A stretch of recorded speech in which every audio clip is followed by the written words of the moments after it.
Capítulo 2, versículo 20 y 21. Vamos a hacer un breve recorderis acerca de el tema que venimos hablando de Colosenses, el apóstol Pablo de los Colosenses, hablando de la nueva vida en Cristo. La nueva vida en Cristo. Amén, amén. Es un tema que venimos abordando ya desde un buen tiempo. Creo que esta es como la octava parte del día de hoy. Colosenses capítulo 2 del versículo 20 al 21 dice: si habéis muerto con Cristo en cuanto a los rudimentos del mundo, ¿por qué como si vivierais en el mundo os sometéis a preceptos tales como no uses, no comas, no toques? Amén. Creo que al final de la parte número 7 de la última vez que estuvimos abordando este tema, tocábamos lo referente a lo que Pablo pudo estarle hablando a los colosenses en aquel tiempo. Algo que, sin llegar a dudas, hoy en día la iglesia también maneja de alguna manera dentro de la enseñanza, la doctrina que a veces se imparte.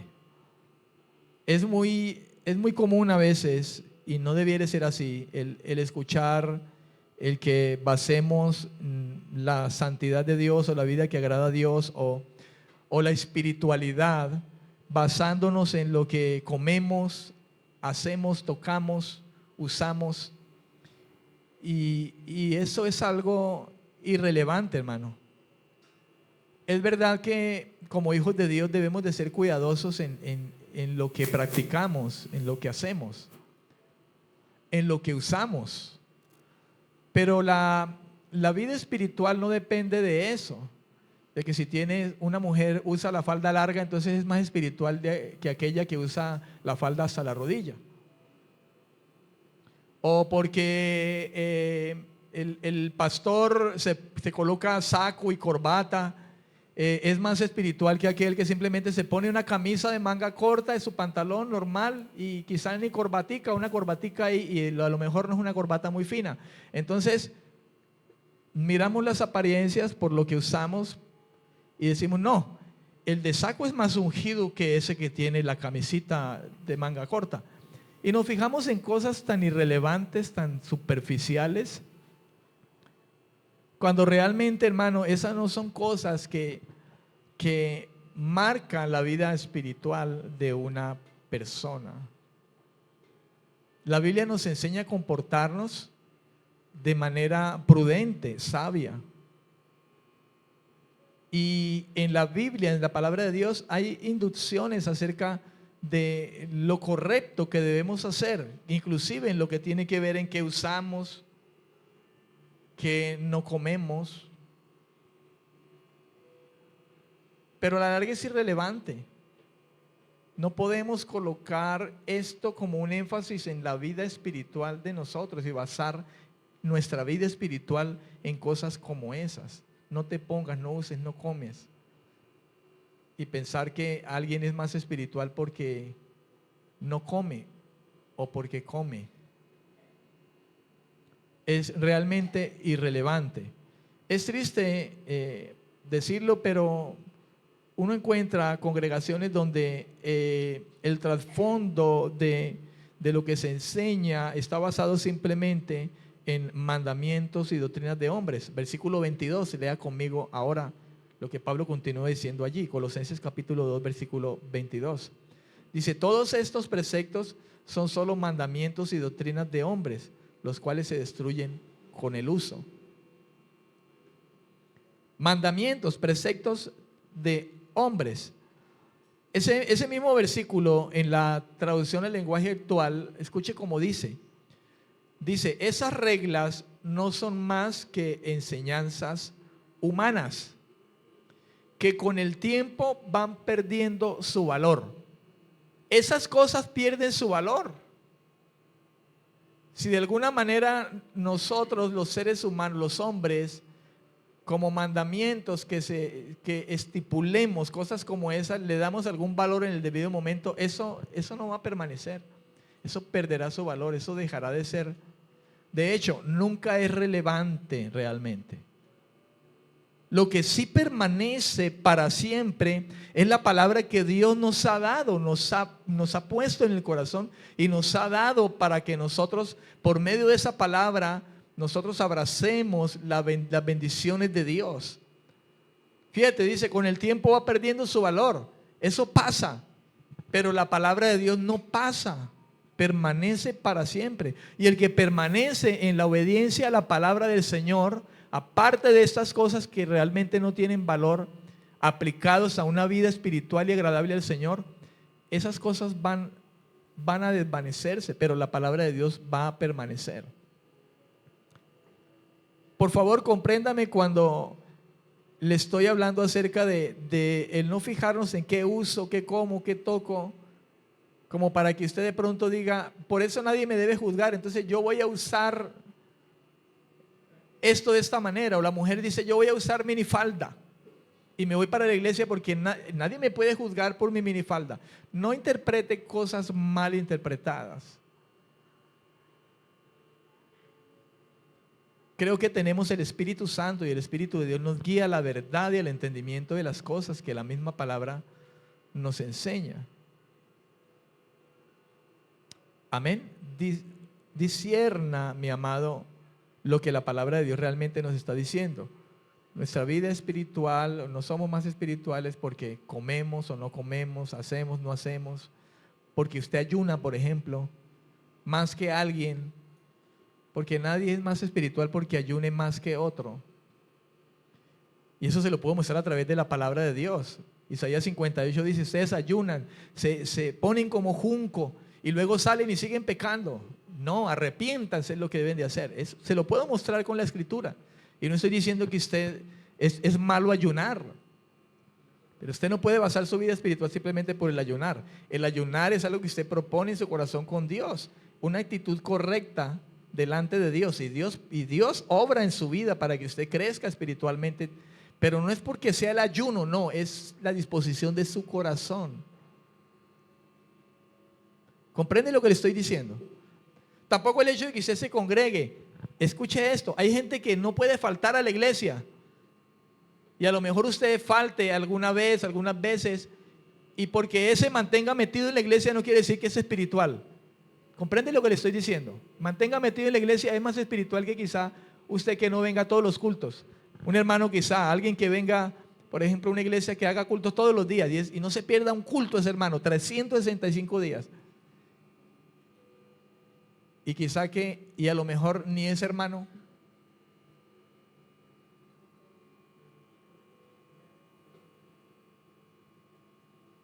Si comprende lo que le estoy diciendo, amado. No se trata de porque estoy ahí, entonces porque quizá soy más espiritual o soy menos espiritual.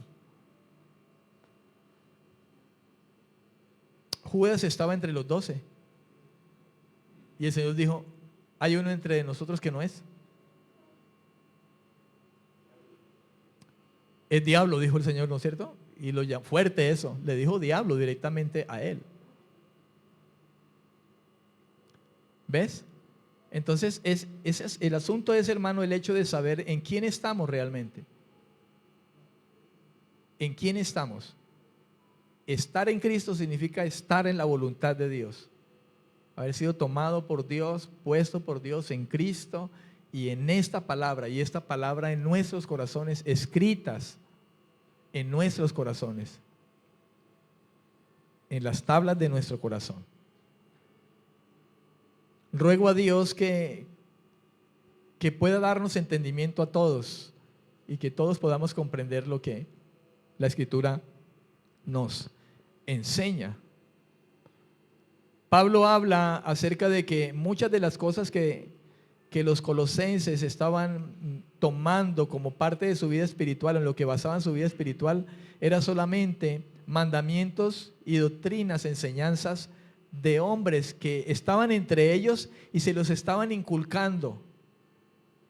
Y en lugar de basar su vida espiritual en la palabra de Cristo, que abunde que habite en abundancia en sus corazones, como dice Colosenses 3:16, creo que es. La palabra de Cristo habita en abundancia en sus corazones. Ellos estaban haciendo lo contrario, estaban abundando en cosas irrelevantes, que no eran realmente importantes, como qué me pongo, qué uso, la comida, y midiendo con eso la espiritualidad cada quien el uno con el otro. Y no se trata de eso, hermano. Cuando nosotros nos llenamos de la palabra, vivimos la palabra, obedecemos la palabra, llenamos nuestro corazón con la palabra de Cristo, como dice Colosenses 3:16, entonces nosotros vamos a ser llevados, conducidos por el Espíritu de Dios a la vida que le agrada a Dios, a la prudencia, a la madurez, a la sabiduría. Nos vamos a saber comportar porque el mismo Espíritu de Dios nos va a guiar a toda la verdad de todas las cosas. Aún de qué es prudente y qué no, qué conviene y qué no. Créalo de todo corazón, que lo que le digo es verdad.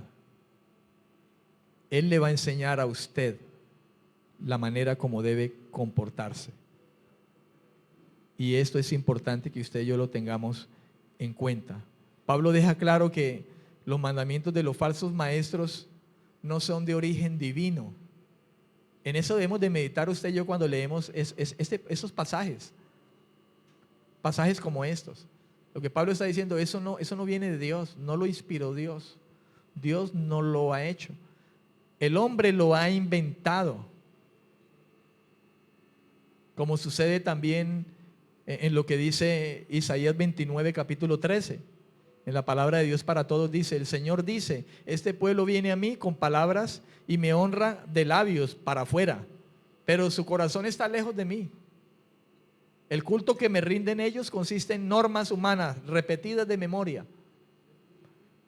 Esas mismas palabras básicamente las pronunció el Señor Jesús en Mateo 15, de versículo 8 al 9.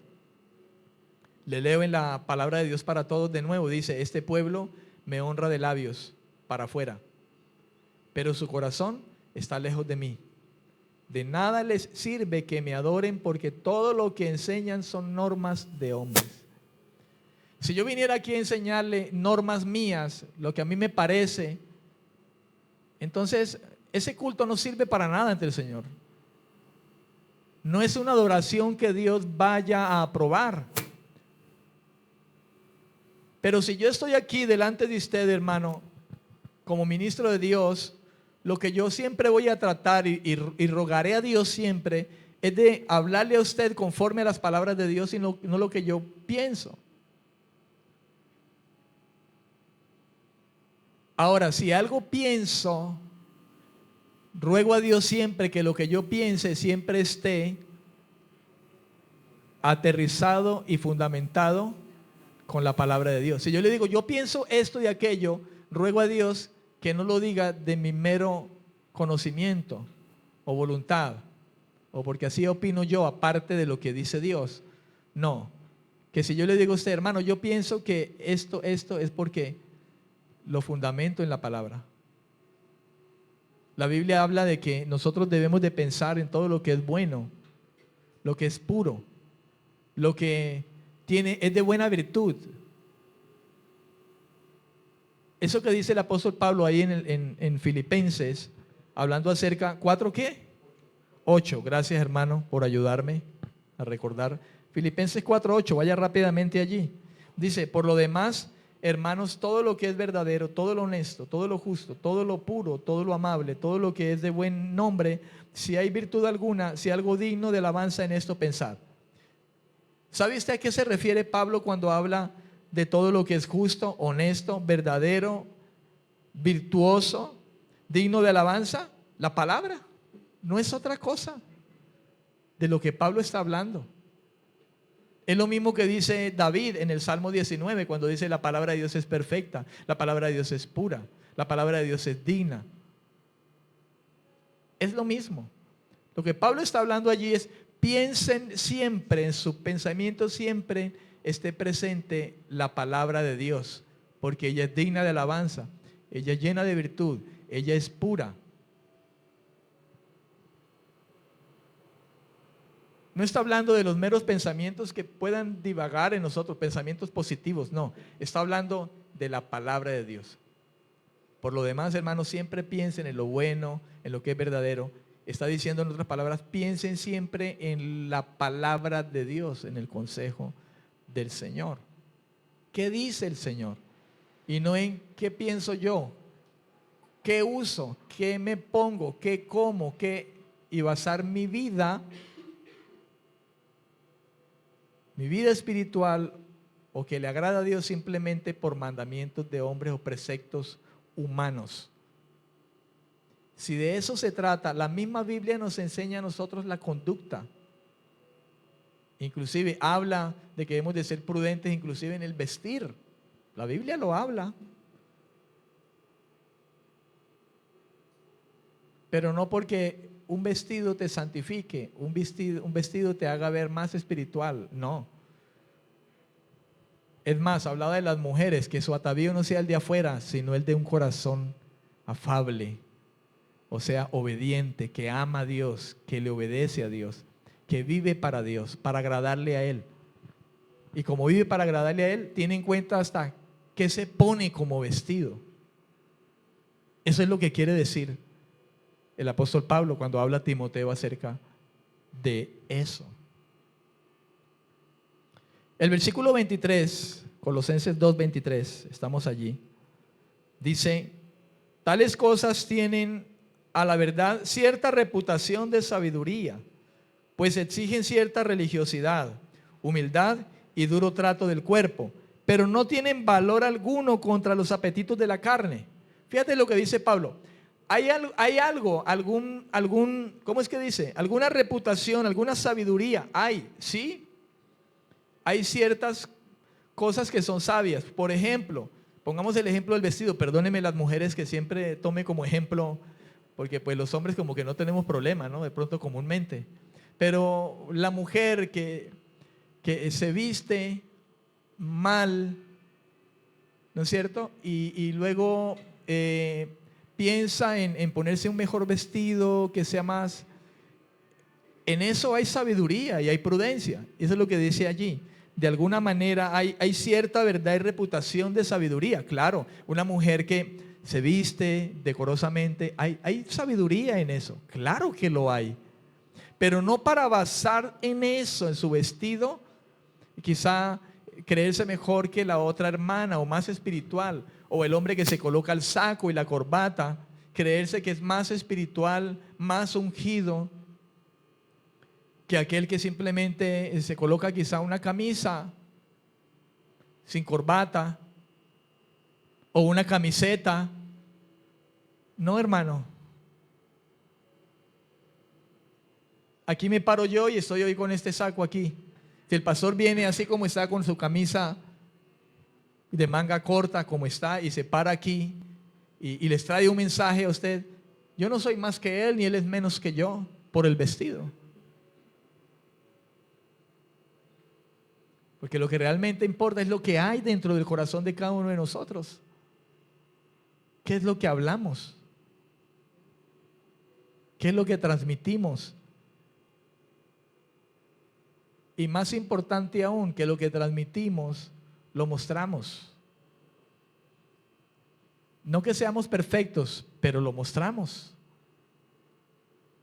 Mostramos fruto de lo que predicamos, de lo que hablamos. ¿Comprende? Esto es importante, mi estimado hermano, que aprendamos como iglesia, seamos maduros. Comprendamos que no somos perfectos, pero el decir que no somos perfectos tampoco es la ocasión para relajarnos y vivir una vida liviana espiritualmente. No, porque cuando pensamos de esa manera somos inmaduros. Más bien miremos por nosotros mismos y miremos por los demás hermanos también. Ayudémonos los unos a los otros. Cuidémonos nosotros mismos y cuidemos también a los demás. Cuidémonos mutuamente. Animémonos, exhortémonos. Si nos equivocamos, perdonémonos. Tratemos de no ser tropiezo al otro hermano con mi manera de ser, con mi conducta, porque constantemente caemos en el error de eso. Yo me frustro cada vez que yo puedo caer en eso y soy consciente de que estoy fallando. Yo me frustro en mi corazón. Quizás no se lo pueda mostrar a nadie, pero me frustro dentro de mí. Digo, Señor, todavía, por favor, ayúdame. Ya estoy muy viejo en el evangelio. Ya está pastor y todavía me frustro. Y eso a la larga es bueno, ¿sabe? Porque eso te baja el orgullo y te va a llevar de rodillas al Señor a humillarte y decirte, Señor, te necesito mucho. Esa actitud es buena, hermano. Tenerla delante de la presencia de nuestro Dios. La Biblia dice que ninguna de esas cosas, hermano, por muy religioso o humilde que se vea, el duro trato del cuerpo no tiene valor contra los apetitos de la carne, ¿no? El asunto de la carne es una cosa interna, hermano, y de eso se encarga el Señor. Él es el que nos fortalece en eso y nos prepara también a nosotros para que seamos capaces de negarnos a nosotros mismos, a nuestros apetitos también. Pero si podemos negarnos a nuestros apetitos nosotros mismos, es porque Dios de antemano nos ha dado la capacidad. Primero viene el poder y la capacidad de Dios de que nosotros podamos tener el dominio propio sobre nuestra propia debilidad carnal. No es de nosotros ni siquiera, no es de Él es la fuente, pero ese poder que viene a nosotros para ayudarnos nos capacita para que nosotros también podamos tener una voluntad que diga no. No a mi carne, no a la ira, no al orgullo, no a la soberbia, no a la fornicación, no al adulterio, de hecho o de corazón,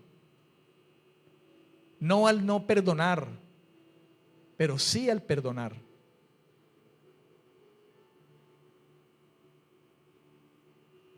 Todo viene de Dios, hermano. Si hoy usted y yo podemos hacer algo y negarnos a tantas cosas que antes en nuestra vida pasada no lo hacíamos, es porque nuestra capacidad viene de Dios. Y aún así, aunque Él nos ha capacitado, nosotros necesitamos siempre depender de Él. Porque si no dependemos de Él, entonces nos estamos haciendo aparte e independientes. Y si pretendemos eso, vamos a perder siempre.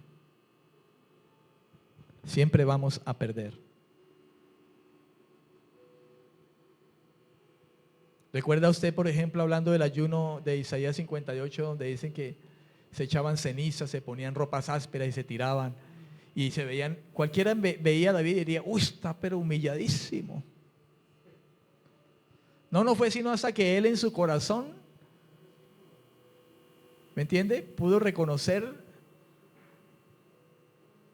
Pero hermano, ¿usted cree que a Dios lo tramaban las cenizas en la cabeza y la ropa áspera y tirarse al suelo y revolcarse? No.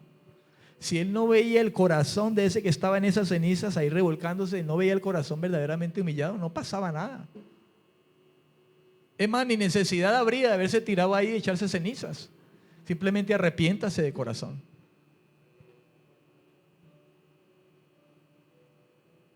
Pero ellos lo hacían como una forma de humillación. Y yo no podría decir que estaba mal. Yo creo que ni el mismo Dios quizá lo diría. Pero lo que sí estaría mal es pretender el favor de Dios con cosas externas cuando lo interior está mal y Dios no puede ver arrepentimiento.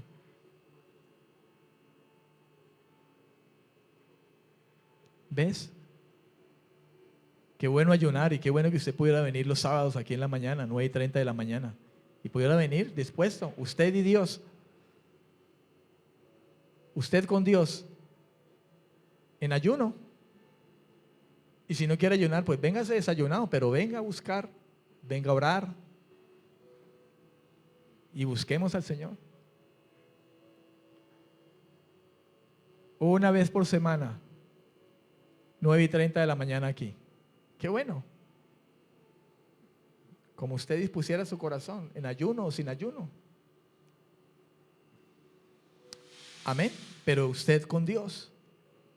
pero asegurándose que aunque esté ayunando, es su corazón el que debe estar rendido a Dios. Si habrá un ayuno que realmente goce el corazón de Dios, será el que ayunemos carne.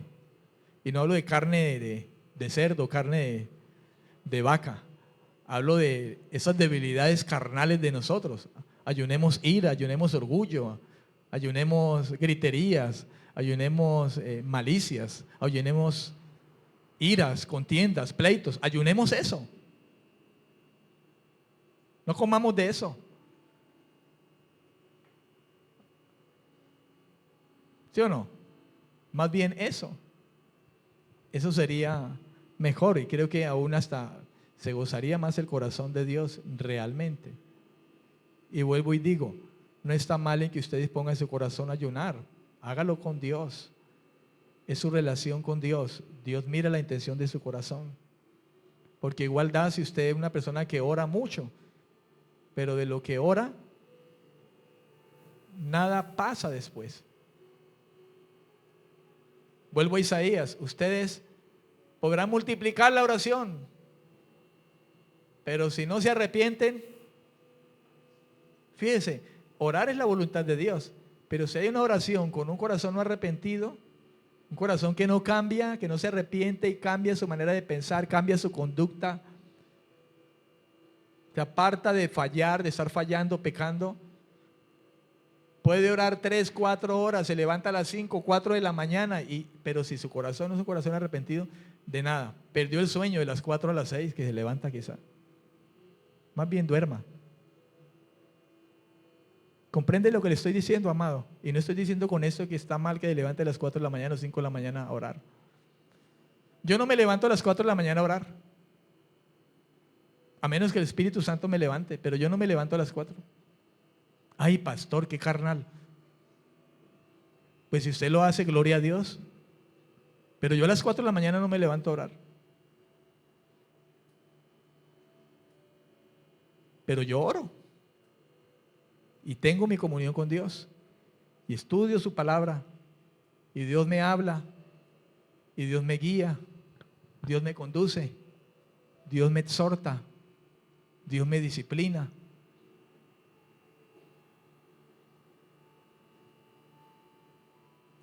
Y ruego al Espíritu de Dios que nos dé entendimiento en lo que le estoy hablando. Todas estas cosas que le estoy hablando a usted, hermano, usted las puede mirar en la palabra de Dios. Isaías capítulo 1, Isaías capítulo 58. Le he estado hablando parte de lo que habla el Espíritu Santo en esos 2 capítulos de Isaías.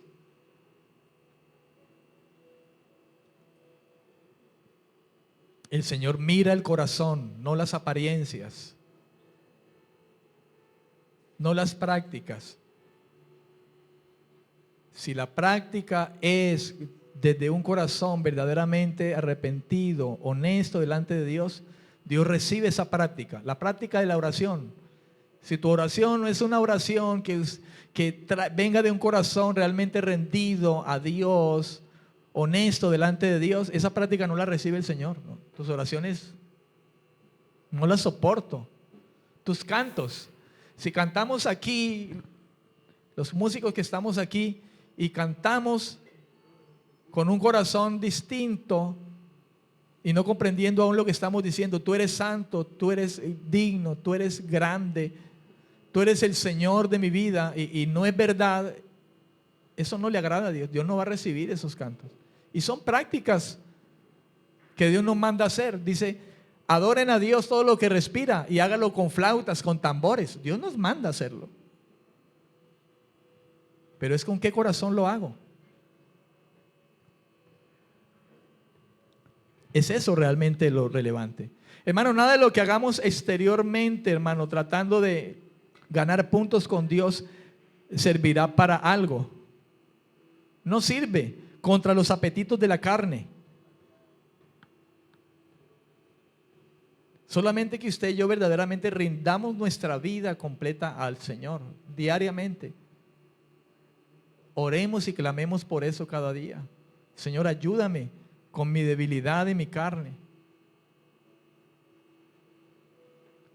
Porque esa debilidad en la carne se manifiesta en todos nosotros de muchas maneras. En uno es el problema del chisme, por ejemplo. Otros no son chismosos, no tienen problema con eso. Pero el que no cojea de una cosa, cojea de otra. Quizás a él le cueste perdonar, pero hay otros que sí. La ira es un problema en su vida y peca constantemente con la ira, porque no controla. Pero para otros a lo mejor la ira no es un problema. Usted ve que es una persona casi nunca permanece enojada. Ahora, enojarse, sí, pero no le dé lugar al diablo con su enojo.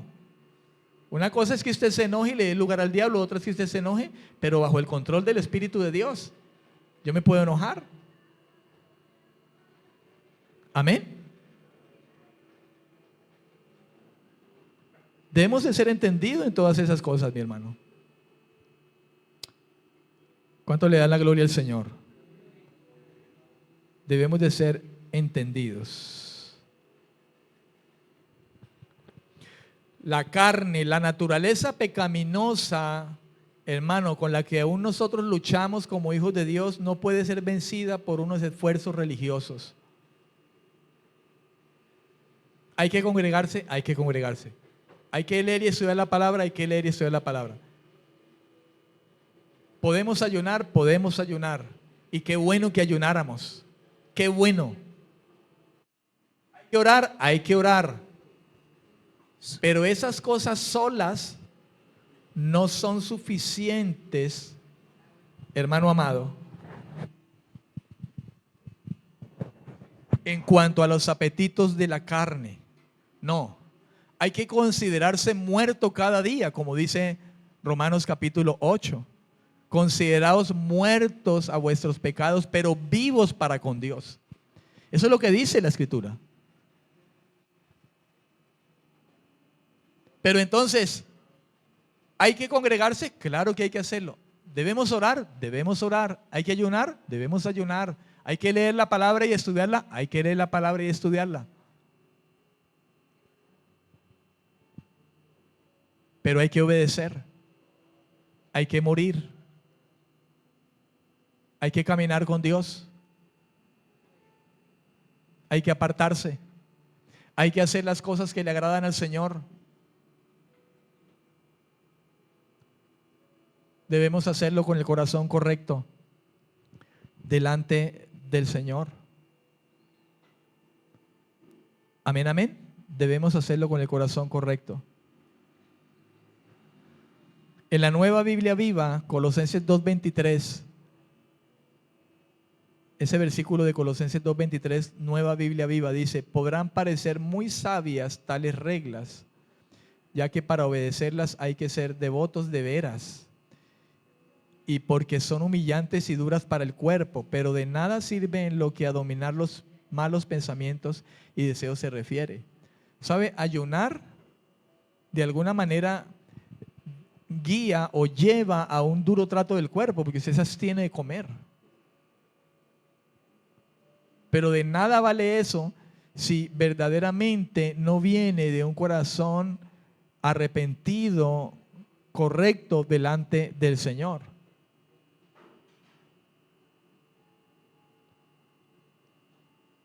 Amén. Esa es como la persona que pretende con cosas externas agradar al Señor. Por ejemplo, el que define llevar a cabo lo que llaman penitencia algunos, y entonces suben de rodillas las escaleras hacia alguna figura de devoción y se pelan las rodillas subiendo. Eso de nada sirve. Más bien te estás maltratando tu cuerpo. O los que se laceran y se golpean, los latigazos que llevó Cristo sobre su cuerpo, y entonces como Él también yo me voy a castigar. No, eso de nada sirve en cuanto a sus apetitos, el pecado que está dentro de nosotros. De nada sirve. Quizá nosotros no hacemos esas cosas ahora como creyentes, llevamos a cabo diferentes reglas o cosas semejantes, pero teniendo una actitud incorrecta en cuanto a la oración, pasar un tiempo en oración encerrado en un cuarto, absteniéndome, no sé qué sé yo, de muchas cosas afuera con la familia, o encerrarme a ayunar un tiempo específico, pero mi actitud no cambia, mi orgullo, mi carácter. Quizá perdí el tiempo. Y vuelvo y digo, no estoy juzgando.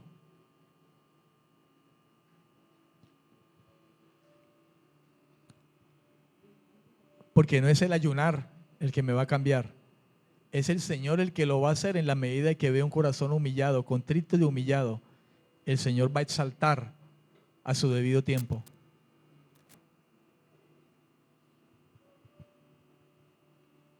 Hágalo, ore, ayune. Haga esas cosas, pero hágalas con el corazón correcto.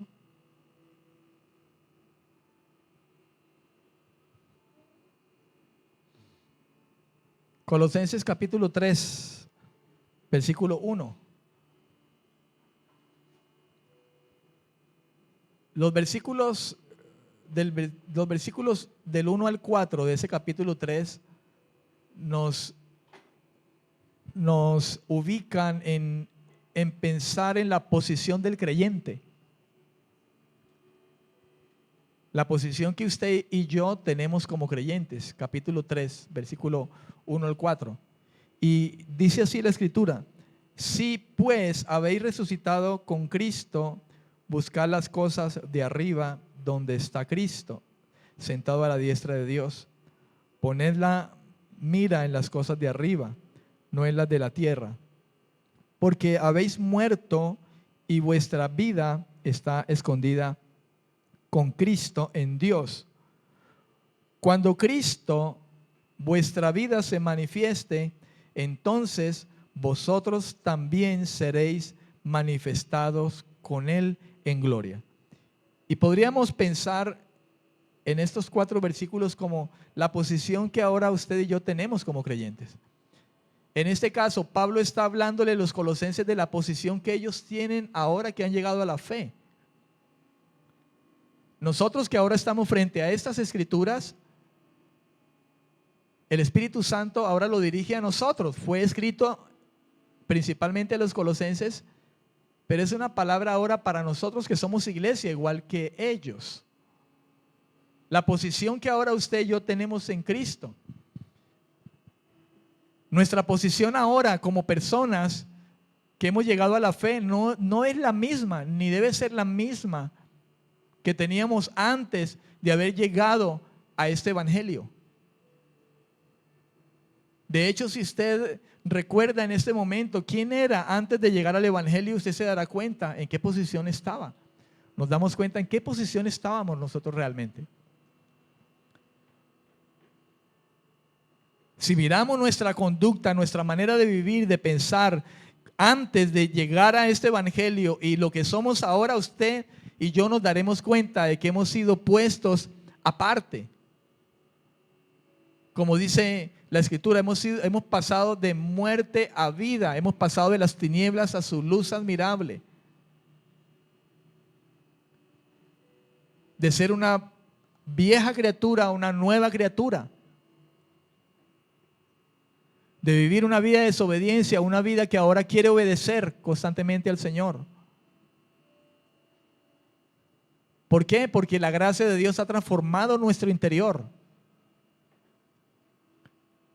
No por cambios externos, sino internos que se manifiestan en lo exterior, en todas las formas, en todas las maneras. Ahora Pablo le recuerda a estos creyentes de Colosa y a nosotros el hecho de haber pasado de ese estado de muerte en que vivían a la vida por causa de la fe en Jesucristo. Jesús lo habló ahí en San Juan capítulo 5, versículo 24. De cierto os digo, que todo aquel que cree en mí ha pasado de muerte a vida. No será condenado, pues ha pasado de muerte a vida. Creo que es así, de esa manera que dice San Juan 5, 24. Ahí está. El que oye mi palabra y cree al que me envió tiene vida eterna y no vendrá a condenación, mas ha pasado de muerte a vida. ¿Por qué? Porque oye. ¿Qué es oír la palabra? Es atenderla. No es oír por oír. Porque entonces queda el sordo, que no oye. Por eso ese oír ahí no es simplemente lo que Dios nos ha dado como la capacidad de poder escuchar diferentes sonidos. Ese oír es atender. ¿Comprende? El que atiende sería atentamente, el que oye atentamente, con atención, presta atención a mi palabra y cree lo que ha oído, lo cree, confía en ello. Ese cree es confía en Dios, entonces tendrá vida eterna. Ha pasado de muerte a vida. A los Efesios, en el capítulo 2, versículo 1, les dijo: Él os dio vida a vosotros cuando estabais muertos en vuestros delitos y pecados. ¿Vio? Les dio vida cuando estaban muertos. Nos ha pasado de una condición a otra. Pablo se refiere a las cosas de arriba. Si puedes haber resucitado con Cristo, buscad las cosas de arriba.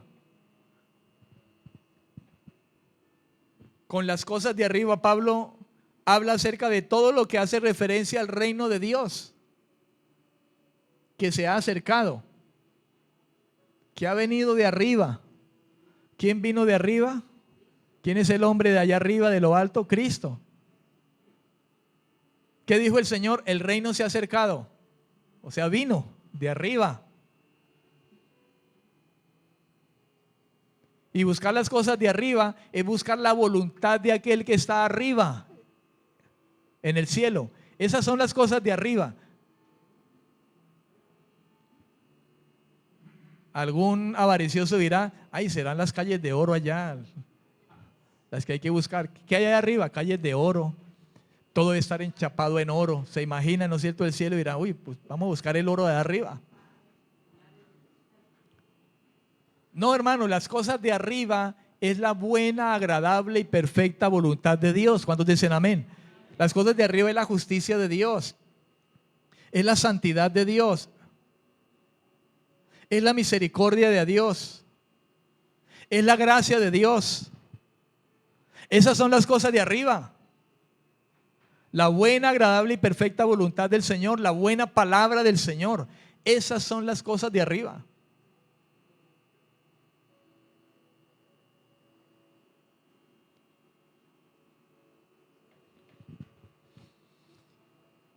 Las cosas de arriba, las que se refieren al reino de Dios, en cuyos ciudadanos nos hemos convertido nosotros los creyentes. Y una de las más claras referencias a las cosas de arriba, usted lo puede encontrar en el famoso Sermón del Monte, Mateo capítulo 5 al capítulo 7. Si usted va allí, usted va a encontrar allí a aquello de lo cual Pablo se está refiriendo cuando dice las cosas de arriba. Jesús las habló allí. Mateo capítulo 5 hasta el capítulo 7. 5, 6 y 7. 3 capítulos. Allí usted encuentra lo referente a buscar las cosas de arriba.